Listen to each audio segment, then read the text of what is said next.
അല്ല സുഹിത്തന്തേ പുതുപെണ്ണിനെയും കണ്ടില്ലല്ലോ, രണ്ടാളെ വിളിക്കേ, ഞാൻ ഒന്ന് കാണട്ടെ. പിള്ളേരെ വിളിക്കാം ഞാൻ. ശാലി മോളെ ആരോ വന്നിരിക്കുന്നത് നോക്കി. എന്താ അമ്മേ? അല്ല ഇതാരാ സുജാതെ, വല്ല ബന്ധുവാണോ? കൊച്ചേട്ടന് മനസ്സിലായില്ലേ, ഇതാണ് സുഹിത്തിന്റെ ഭാര്യ ശാലിനി.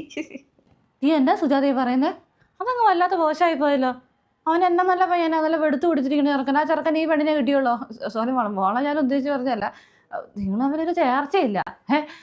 ഈ പെങ്കൊച്ചിനെ കിട്ടിയുള്ളൂ. ഇത് എന്നാ പരിപാടിയായിപ്പോയി. ഭയങ്കര മോശമായി പോയി കേട്ടോ. ഓ ഇനിയിപ്പോൾ അതൊന്നും പറഞ്ഞിട്ട് എന്നാ കാര്യം കൊച്ചേട്ടാ. കല്യാണത്തിന് മുന്നേ പെണ്ണ് കാണാൻ ചെന്ന സമയത്തെ ഞാൻ അവൻ്റെ അടുത്ത് പറഞ്ഞിട്ടുണ്ടായിരുന്നേ, സുഹിത്തെ പെണ്ണിന് നിറം കുറവുണ്ട്, നാളെ നിനക്കതൊരു ദോഷം തോന്നരുത്, വിഷമം തോന്നരുത്. ഞാൻ അവൻ കേട്ടില്ല. അവളെ അങ്ങ് വല്ലാണ്ട് അങ്ങ് പെരുത്തങ്ങ് ഇഷ്ടമായി. എത്രയെല്ലാം ആലോചനകൾ, നല്ല സുന്ദരി പെണ്ണുങ്ങളെ കിട്ടുമായിരുന്നു എന്നറിയാം എൻ്റെ മോന്. കുറേ വന്നിട്ടുമുണ്ട്. അവനതൊന്നും വേണ്ടാന്ന് വെച്ച് കെട്ടിയതോ ഇവളെ. പേരിൽ ശാലിനിയുണ്ട്, പക്ഷെ മുഖത്ത് അത്രയില്ലെന്ന് പറഞ്ഞു. ആ സുജാത ശരിയാ, ഓരോ വിധി. ഇനി പറഞ്ഞിട്ടൊന്നും കാര്യം, കല്യാണം കഴിഞ്ഞില്ലല്ലേ. മോളെ വേറെ ഒന്നും വിചാരിക്കണ്ട കേട്ടോ. അമ്മാവൻ ഇങ്ങനത്തെ ഒരു സ്വഭാവമുള്ള ആളാ.